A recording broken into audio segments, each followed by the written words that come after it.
واهتميت بقضية طفل المرور اللي حضرتك كان والده مسؤول كبير في الدولة. وإزاي حضرتك تطرقت للقضية ديت لأنها كانت برضه بتشغل الرأي العام؟ هو قضية طفل المرور كان تعدى على موظف عام، وهو كان أمين شرطة. الكلام ده في القضية الأولانية. تمام. فين رخصك؟ سيبك من ده كده، انت بتعمل ايه؟ رخصك فين؟ طب رخصك فين يا حبيبي؟ طب رخصك فين؟ نعم؟ لا معيش كمامة، فين رخصك بس؟ طب هات الرخص يا حبيبي. طب سيب لي العربية. ثم بعد إخلاء سبيله، لأن قانون الطفل بيلتمس بعض الرأفة في المواضيع الجنائية طالما كان تحت السن الجنائي، تحت سن 18 سنة. وكان هنا في موضوع آخر، بعد ما خرج عملوا فيديوهات كده فيها نوع من الهستيريا ونوع من الإساءة. النيابة بعت لهم مرة تانية عملت تحليل ليهم، فمنهم كان محرز المخدرات في الدم يعني. يعني منهم كان شارب مخدرات يعني. أنا كنت في القضية دي محامي عن بعض المتهمين. تواجد المخدرات في الدم لا يعني الحيازة الكاملة أو إن هو كان بيشرب مخدرات. ده لأن جائز أن يكون انتقال المخدرات للدم عن طريق التدخين السلبي. فأحكام النقض قد استقرت أن إسناد الاتهامات قائم على الجزم واليقين وليس الشك والتخمين. تمام. منهم البعض بيشرب مواد مخدرة، والتاني كان موجود بالصدفة، ما كانش بيشرب أو حاجة يعني. فتحليل المخدرات في الدم اشترط ليه المشرع بعض الشروط، وتواجد المخدرات تحليل الدم لوحده ما هوش كفايه، ما كانش فيه تحليل بول، لان زي ما قلت لحضرتك ممكن ينتقل عن طريق التدخين السلبي. فاسناد الاتهامات جنائيا مرتبط بالجزم واليقين، مش شك وتخمين يعني. تمام فندم.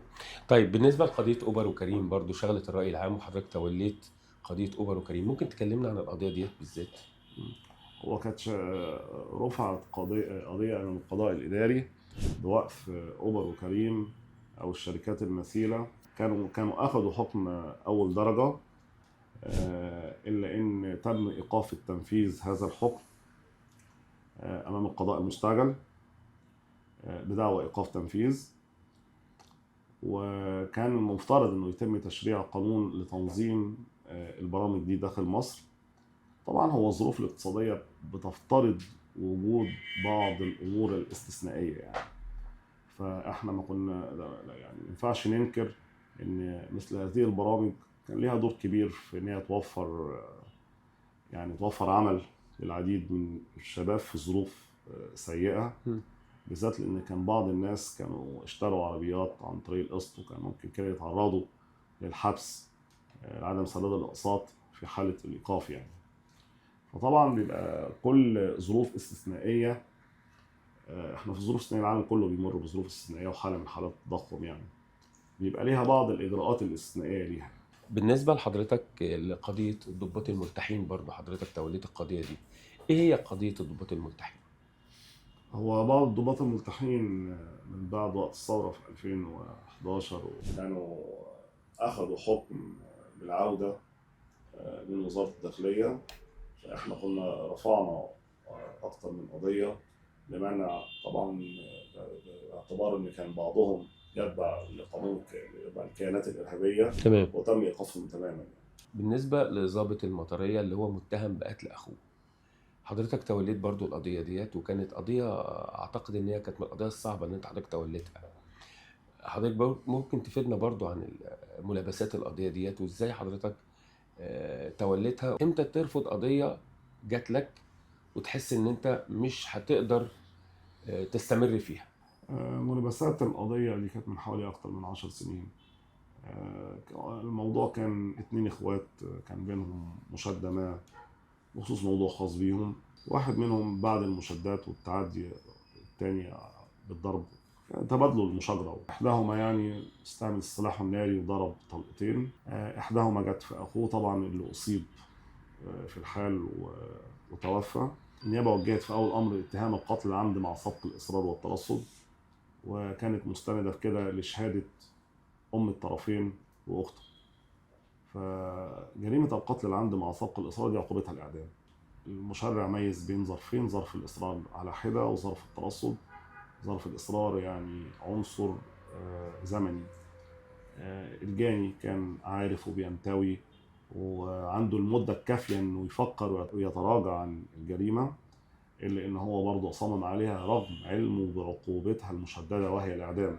وهكذا صرف الترصد تواجد تحديد المكان اللي هيتم فيه الواقعة.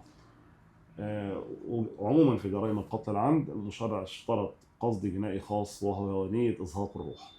ده ما كانش متوافر خالص في هذه القضية، لأن دي كانت مشادة وقتية ولد بين اثنين ما كانش في بينهم خصومة، دول اخوات. فهنا الوصف الصحيح ليها كان الضرب أفضى إلى موت. وده ملوش علاقة خالص بعقاب والقيد والوصف اللي كانت أطفده النيابة عن الواقع يعني. كمان الرصاصة ما كانتش السبب الأساسي في الوفاة، لأن ما كان بعد إطلاق النار على المجني عليه تم علاجه بشكل خاطئ من المسعف، بأن هو شربه كتير من المية والعصير، وده طبيا إنه بيسبب حالة من النزيف. يعني الإصابة كمان اتجاه التصويب كان أرضا، ما كانش، رغم إنه كان على مقربة، يعني كان يقدر لو كان عنده نية إزهاق الروح كان أصبح التصويب اتجاه الرأس مش اتجاه القدم.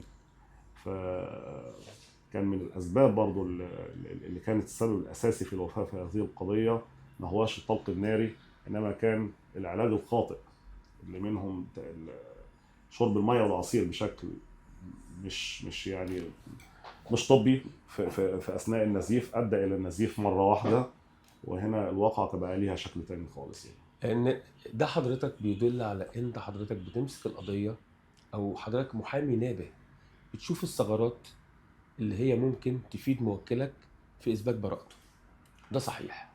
هو مش شرط يبقى بريء تماما من الواقع يعني، إنما ممكن النيابة تضفي قيد ووصف أشد من اللي يستحق المتهم.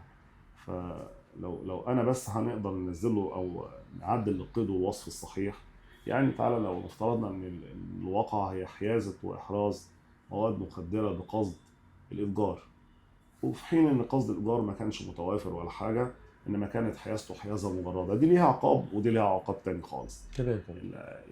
المفترض إن المتهم ياخد العقاب الصحيح طبقا للأوراق. طيب حضرتك في كمان قضية برضو شغلت الرأي العام، إلغاء حكم الإعدام لراهب في قضية مقتل رئيس دير أبو مقار. القضية دي حضرتك تولتها وكانت قضية صعبة جدا، وحضرتك توصلت إلى إلغاء الحكم. ممكن حضرتك تكلمنا برضو عن القضية ديت، لأن هي فعلا شغلت الرأي العام لفترة طويلة.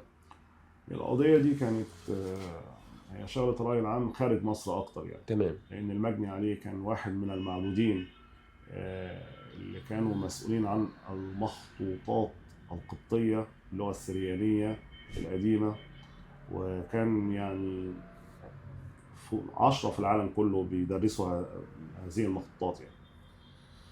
فالمتهم كان في القضية دي 2 رهبان. النيابة وجهت الاتهام على أساس اعتراف إحداهما، وأنا أخدت من الاعتراف هو إحدى المتهمين اعترف على نفسه وعلى الغير، لكن أثناء الاعتراف بالغ في هذا الاعتراف. المفترض أنه كان بيعترف في واقعة قتل، لقيناه بالغ في الاعتراف ووصل الاعتراف أنه هو بيعترف في وقائع أخرى مثل الزنا وغيرها، ويشرح تفاصيلها وهي بره نطاق القضية. التزايد في الاعتراف بيخرج الاعتراف عن طبيعة النفس البشرية. النفس البشرية بطبيعتها، وخاصة لو كان رجل دين متهم، بتميل إلى الستر. فلو هعترف عن الواقع بس، مش هتزايد في حق نفسي واعترف بأمور أخرى من شأنها يعني بره نطاق السين جيم. يعني أنا بتسأل في واقعة قتل، فلو فرضا على سبيل الفرض يعني أنا كنت متهم في قتل، هعترف أقول أنا قتلت واستعملت أداة الجريمة كذا، لكن مش هتطرق للاعتراف بأمور أخرى خادشة للشرف، خارج سياق الموضوع. وخارج سياق الموضوع. التزايد يخرج الاعتراف بره المنطقية.